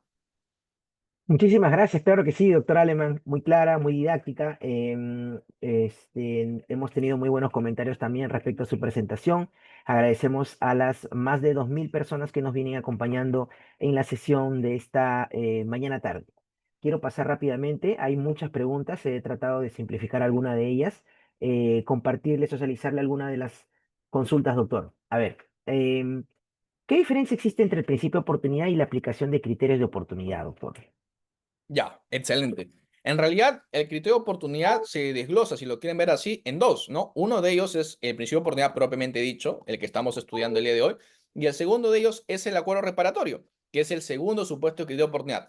Ambos siguen la misma lógica de una justicia penal negociada, es decir, yo no tengo mayor aspiración como Estado penal peruano de que se pueda seguir sometiendo a una investigación porque ya no cumples con algunos ciertos estándares, como es, por ejemplo, en el caso del criterio de oportunidad, en su vertiente de principio de oportunidad, un merecimiento o la necesidad de pena. Y en el sentido del acuerdo reparatorio, porque tú has arribado a reparar integralmente los daños conviniendo con la parte agraviada y con lo cual no habría justificación, no habría en este caso una fundamentación para que yo pueda ir a un proceso penal en tu contra porque sé de antemano que esto te va a perjudicar a futuro. Entonces, tengo la aplicación de ambas instituciones, unas con unos márgenes distintos a los otros, pero que siguen esta misma suerte, esta misma naturaleza de ser una justicia penal negociada entre la persona investigada y la persona que se representa, lógicamente, en la Fiscalía como Ministerio Público en su calidad de titular de la acción penal.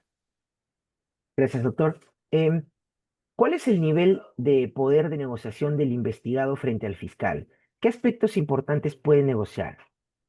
En realidad, lo más importante ahí es que se pueda generar justamente el principio de oportunidad. Es decir, hay algunas fiscalías, ministerios públicos que no suelen tentar, no suelen arribar a estos criterios de oportunidad porque no lo tienen como partida o premisa en sus instalaciones o en su propia dirección de trabajo. Con lo cual ahí la labor de la defensa, conjuntamente con la persona investigada, es proponerlo. Por eso es que el principio de oportunidad, al igualmente que el acuerdo reparatorio, puede ser de oficio o de parte. Y normalmente es de parte. La persona se va a entrevistarse, a coordinar con la fiscalía y decirle, yo me quiero someter a este principio de oportunidad porque cumplo con las categorías, cumplo con los requisitos y con lo cual ya tú tienes que darme la oportunidad de ver reflejado este acuerdo para que no me perjudique a futuro.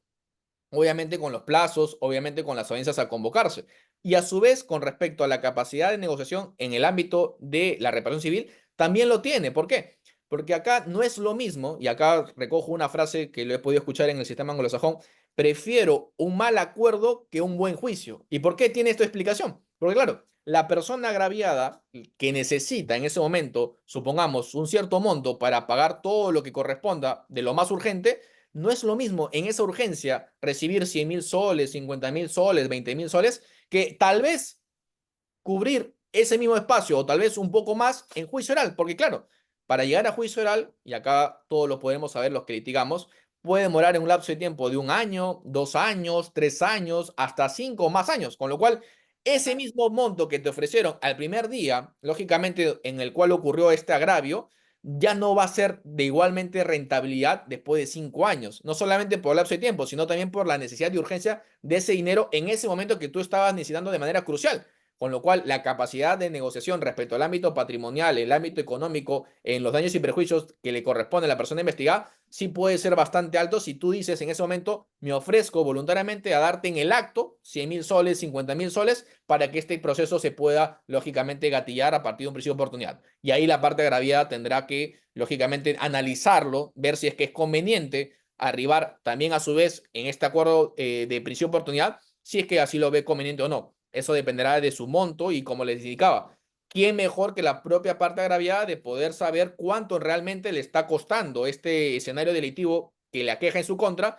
Que lógicamente tendrá que él ser participativo, tendrá que orquestar todas las conexiones respectivas para que se pueda arribar a un punto medio, un punto razonable, un punto objetivo y se pueda lógicamente dar por próspera esta acción de principio de oportunidad. Y ahora, lo último, también lo les indicaba, si la parte agraviada plantea, coordina un monto que sea irrazonable, que sea un monto que tal vez no se ajuste a los parámetros objetivos o los parámetros que la Fiscalía y la Defensa están proponiendo, evidentemente ahí sí podrá hacer la Fiscalía una proposición de un ámbito de reparación civil que sea la más ajustada a lo que él considera. Y sobre eso igualmente procederá el principio de oportunidad. Ya la defensa respecto a la parte agraviada, si no está de acuerdo, como también lo mencionaba, podrá objetar, podrá oponerse, pero ya se llevó a cabo el principio de oportunidad porque lógicamente los estándares de objetividad y sobre todo legalidad y legitimidad se habrían cumplido por parte de la Fiscalía y la persona investigada. De acuerdo, doctor. Gracias por esa aclaración. Ahora, nos preguntan lo siguiente. Estimado doctor, si la Fiscalía nunca hizo de conocimiento eh, el principio de oportunidad en un delito, por ejemplo, de hurto, tampoco el acuerdo reparatorio, es decir, que el investigado ha desconocido estos procesos. Sin embargo, la Fiscalía notifica una acusación directa. ¿Será posible aplicar en algún momento este principio de oportunidad o acuerdo reparatorio? Si la fiscalía nunca te notificó respecto a ello, estamos hablando de un proceso que carece lógicamente de una legitimidad. ¿Por qué? Porque habría principios y a su vez también causales de nulidad de esas actuaciones por una indebida notificación. Y acá recojo lo que dice el Tribunal Constitucional en su última sentencia o jurisprudencia al respecto.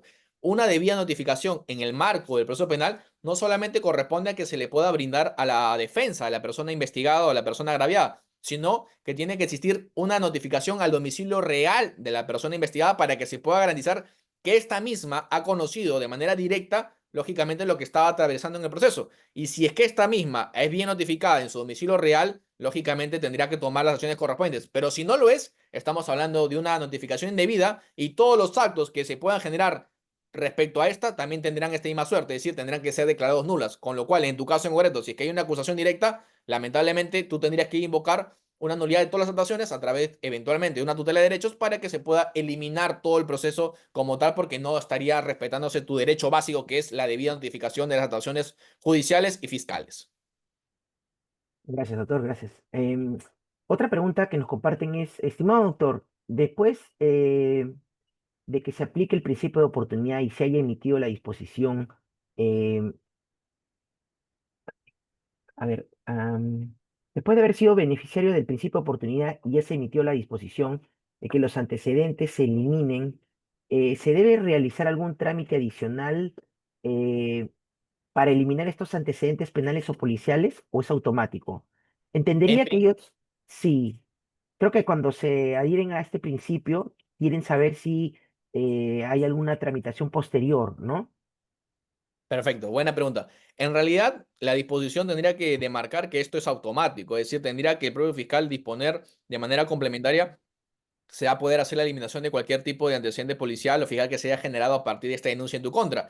Pero, obviamente, acá la defensa de la persona investigada, si se ha sometido a un marco de principio de oportunidad, tiene que hacer de manera diligente el seguimiento para que esto se pueda ver ya contemplado en el sistema. Y claro, lo que nosotros pedimos, por ejemplo, como defensa siempre es envíame captura o pantallazo, si lo quiere ver así, de sus antecedentes en el sistema fiscal para que aparezca que no tenga ninguno. Y sobre eso, ya con esa certeza, indicarle al cliente que obviamente no tiene ningún tipo de temor adicional porque ya se habría dado satisfecha o cumplía todos los términos de este principio de oportunidad. Ahora, también no quiero dejar de mencionar, eso no excluye, no es incompatible con mencionar que igualmente el fiscal o la fiscalía, si lo quieren ver así, tiene en su registro una anotación en la cual tú te has sometido a un principio de oportunidad para hacer evidentemente el conteo de las excepciones del plazo de 5 años o eventualmente que ya se sepa que tú te has sometido previamente para que no puedas estar en una siguiente oportunidad sometiéndote, valga la redundancia, a un principio de oportunidad. Esto para efecto de las excepciones, con lo cual, sin perjuicio de lo que he mencionado, se tiene que tomar en cuenta para una debida valoración. Y claro, solo someterse, y acá tiene que ser siempre con hincapié, a un principio de oportunidad si es que hay elementos de convicción que te declaran o te podrían decantar responsable de lo mismo. Si no lo hay, es mejor llevar a cabo otra estrategia desde la defensa. Gracias, doctor. Otra de las consultas que nos comparten es, a ver, doctor, de acuerdo al el ejemplo que dio eh, del delito por conducir en estado etílico y eres detenido, te sometes al principio de oportunidad y pagas la reparación, igual te sancionan administrativamente suspendiendo la licencia de conducir por los años que indica la ley.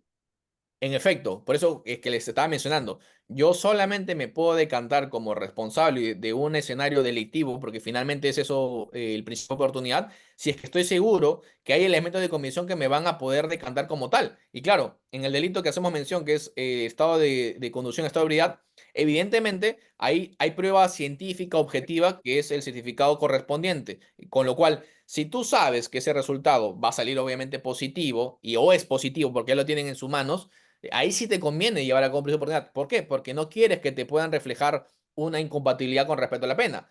Pero sí sabrás también que desde la parte administrativa tendrá que haber una licencia que se va a suspender. Ahora, acá quiero mencionar, porque también hemos tenido un caso de éxito en el estudio jurídico que represento. No siempre esta licencia se va a generar de manera ilimitada su impedimento, su suspensión, sino que por cuestiones laborales, supongamos que la persona que comete este escenario delictivo es una persona que se dedica al transporte público, evidentemente no va a ser lo mismo que una persona que lo utiliza únicamente para efectos particulares, porque en este primer supuesto la persona vive de trabajar en el sector público, con lo cual puede haber una disposición o eventualmente una resolución de un juez que nos indique que en ese caso en particular se podrá suspender o inhabilitar por un periodo de tiempo de 2 meses o un mes o 3 meses, pero no de manera ilimitada, con lo cual lógicamente la persona tendrá la oportunidad una vez más de reinsertarse a la sociedad trabajando con lo que él genera réditos, como por ejemplo es el ser de transporte público. Eso tiene que valorarse de manera inicial por parte de la defensa de la persona investigada para que sepa cuáles son las consecuencias e impactos en el caso en particular, en el caso individualizado de su patrocinado, para que obviamente sepa las consecuencias de la parte penal, de la responsabilidad civil y a su vez también de la parte de los ámbitos administrativos que podría generar el someterte a un principio de oportunidad, porque recuerden, prisión de oportunidad es decirle a la justicia, yo cometí el delito, pero como he cometido el delito, yo quiero lógicamente reparar todos los daños integrales del mismo para que yo no pueda ser merecedor de esta pena y con lo cual no me generen antecedentes. Esa es la lógica y eso es lo que obviamente estamos conversando durante este lapso de tiempo. Gracias, doctor. Otra de las consultas que nos realizan es, ¿Qué mecanismos de control bueno, en relación al principio de oportunidad, qué mecanismos de control existen para evitar que se utilice de forma discrecional e injusta? En realidad, acá yo le diría que el control que tendría que hacerse es por un lado la fiscalía de manera general y también la policía. ¿Por qué?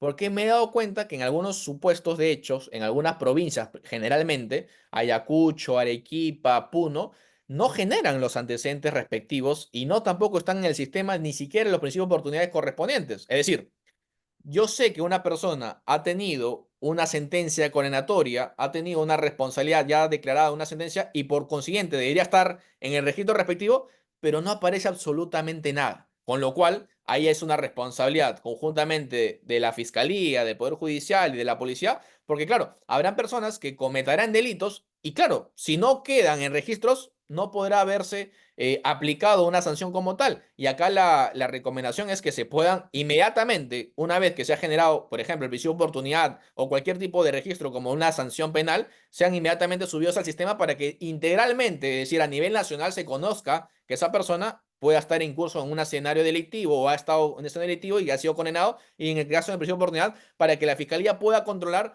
que esta persona no se pueda llevar a cabo un prisión de oportunidad de manera infinita, porque eso es lo que prohíbe justamente la normativa. La normativa dice que hay ciertas reglas, ciertos límites y alcances para que el prisión de oportunidad sea efectivo. Porque si yo me voy a someter cada año, cada mes a prisión de oportunidad, obviamente sería irrazonable en función a que yo ya no estoy comportándome de acuerdo a derecho. Estoy haciendo todo lo contrario y yo por consiguiente no podría ser beneficiado por la propia justicia. Y la única forma de evitar esto es si están los sistemas actualizados, están debidamente registrados, y eso sí le corresponde a la judicatura, a la fiscalía y a la policía para que haga un permanente seguimiento y control respecto a esto, para que las personas no puedan aplicar de manera arbitraria o inexplicable, y diría yo inclusive ilegal, un principio de oportunidad cuando no les corresponde. Muchas gracias, doctor. Vamos a pasar rápidamente con las dos últimas consultas para, bueno, respetando los tiempos suyos y también de nuestro atento público. Doctor, ¿conocerá en qué casos concretos o quizás algún caso aquí en el Perú donde se haya cuestionado la aplicación del principio de oportunidad? En realidad siempre se cuestiona, dependiendo obviamente de las variantes que podrían ellos significar. Uno de los ponentes, uno de los invitados nos ha hecho la pregunta, ¿no? ¿Qué pasa si no notifican la convocatoria de la audiencia de principio de oportunidad? Fácil, ahí yo puedo objetar lógicamente la misma. Si soy la parte agraviada y nunca me convocaron, ese acuerdo que puede dar la fiscalía es nulo, porque nunca me dieron la oportunidad a mí de conocer de que se estaba aplicando ese principio de oportunidad. Yo tengo como fiscalía, si quiero arribar a ese principio de oportunidad, convocar a la fiscalía, perdón, a la investigado, a su abogado defensor, al agraviado y al tercero civil responsable si lo hubiese. Y es obligatorio, no es simplemente discrecional. Y si no los convoco y se arribase a un acuerdo, y supongamos a mí me afecta como persona agraviada, yo estaba esperando que me den 100.000 soles y le han dado solamente 1.000 soles, obviamente me va a generar afectación. Y esa afectación ni siquiera fui parte de ese acuerdo porque no me notificaron, con lo cual ahí yo sí podría perfectamente pedir la nulidad de ese acuerdo porque no hubo una debida notificación. Eso es por una parte. La segunda es, supongamos, habiendo sido notificado, habiendo participado, habiendo debatido, pero igualmente no me acuerdo, no me encuentro yo conforme con el monto que la fiscalía está disponiendo, a pesar de que objetivamente yo le he demostrado de que yo estoy gastando, incurriendo en gastos de 50 a 60.000 soles, y la fiscalía aún así insiste en que lo razonable sería 1.000 soles, ahí yo podría lógicamente generar mi observación y que lo analice el fiscal superior, para que evidentemente ya pueda tomarse una decisión, o eventualmente, aún así, no hay un acuerdo, ni la Fiscalía Superior, ni la Fiscalía Provincial, así por así indicarlo, yo igualmente, y acá lo dice la jurisprudencia de manera absoluta, tengo expedito mi derecho a ir a la vía civil correspondiente para reclamar los daños y perjuicios, porque yo sería el afectado, y obviamente este acuerdo de criterio de oportunidad reflejaría que la persona al menos ha correspondido, ha podido ser la que ha indicado que es responsable del delito, con lo cual en nexo causal ya estaría plenamente acreditado, y lo que correspondería más bien es determinar la cuantía ya en el escenario civil que podría lógicamente yo generar a partir de este criterio de oportunidad, que no me ocasionaría satisfacción alguna de la parte que yo defiendo como parte agraviada, ¿no? Muchas gracias, doctor. Y vamos a pasar rápidamente a la última consulta. Doctor, ¿considera que el principio de oportunidad debe ser promovido como una política pública para descongestionar el sistema penal? ¿Cuál sería su opinión? De mi punto de vista que sí, en realidad es lo que busca la política criminal en nuestro país, y tanto es así que está plasmado justamente en el Código Penal y el Código Procesal Penal copulativamente, porque es un mecanismo de ahorrar carga procesal, pero a su vez también recursos públicos y humanos en las que en algunas situaciones específicas, por condición del delito, por la falta de la gravedad del mismo o por simplemente criterios de merecimiento o necesidad de pena, y en el caso concreto puedan calzar, sería la fiscalía la primera llamada a poder convocarlo. Por eso es que sería de oficio. Y obviamente ya dependerá de la otra parte si lo quiere arribar o no, porque como nada más recuerdan, este principio de oportunidad solamente se podrá llevar a cabo si las partes están de acuerdo. Si la fiscalía propone, pero la otra parte no lo quiere realizar porque calcula o estima de que no hay prueba suficiente, porque simplemente la persona no lo cometió, etcétera, no podrá haber un principio de oportunidad. Pero sí diría yo que la fiscalía lo primero que tendría que realizar es los elementos de convicción necesarios e indispensables para identificar quién sería el eventual responsable y de manera consecuente invitarlo a un principio de oportunidad en los casos que amerita. Y si esto es así, tener toda la posibilidad de que el caso ya no dure un año, 2 años, 3 años, sino más bien una única audiencia que podría durar una semana, 2 semanas, un caso. Con lo cual, obviamente, podríamos aligerar la carga en las fiscalías, en los sitios fiscales y a su vez también generar una anotación de un caso de éxito para la fiscalía y lógicamente también educar desde el derecho a la persona investigada para que ya no vuelva a cometerlo y generar desincentivos para que obviamente ésta no vuelva a cometer delitos como los ha podido ser sometido al criterio de oportunidad. De mi punto de vista es una política institucional, pero a su vez también una política estatal que debería promoverse y lógicamente estoy de acuerdo con que se haga de acuerdo a los marcos establecidos legalmente de manera expresa en el artículo 2 numeral 1 y numeral 6. Muchísimas gracias, doctor Alemán, por esa aclaración, por esa última aclaración. Bueno, doctor, hemos llegado ya a la parte final. Esperamos que se haya sentido cómodo en este espacio académico. También deseamos que no sea la primera oportunidad de tenerlo aquí con nosotros, acompañándonos. Muchísimas gracias. Gracias también a las personas que nos han acompañado. Tenemos en estos momentos 1900 personas todavía en sala, así que les agradecemos a todos y les recordamos también que por la tarde tenemos una nueva actividad. Doctor, nos han solicitado mucho el material académico que usted ha presentado el día de hoy. No sé si será posible que nos lo pueda enviar para poder compartírselo también al atento público. Ya lo coordinamos por interno quizás. Y bueno, eso es todo de mi parte, doctor. Quizás de repente le cedo estos últimos segundos para que pueda despedirse también. Sí, de todas maneras, agradecer a todos los que han estado conectados, a ti en particular por la oportunidad, como te lo hice referencia. Se va a compartir el material del PPT que he podido elaborar y también le dejo mi número de contacto, mi correo electrónico para cualquier consulta, cualquier duda que pueda existir en el plano académico o en el plano legal, será absuelto como corresponde. Y únicamente agradecer también en la institución que yo represento, que es el Estudio Jurídico Alemán y López, por darme esta oportunidad también de estar el día de hoy presente con ustedes. Conmigo será esta otra oportunidad. Cuídense y muchas bendiciones desde acá. Hasta luego. Gracias, doctor. Muchas gracias y que continúen teniendo todos una muy buena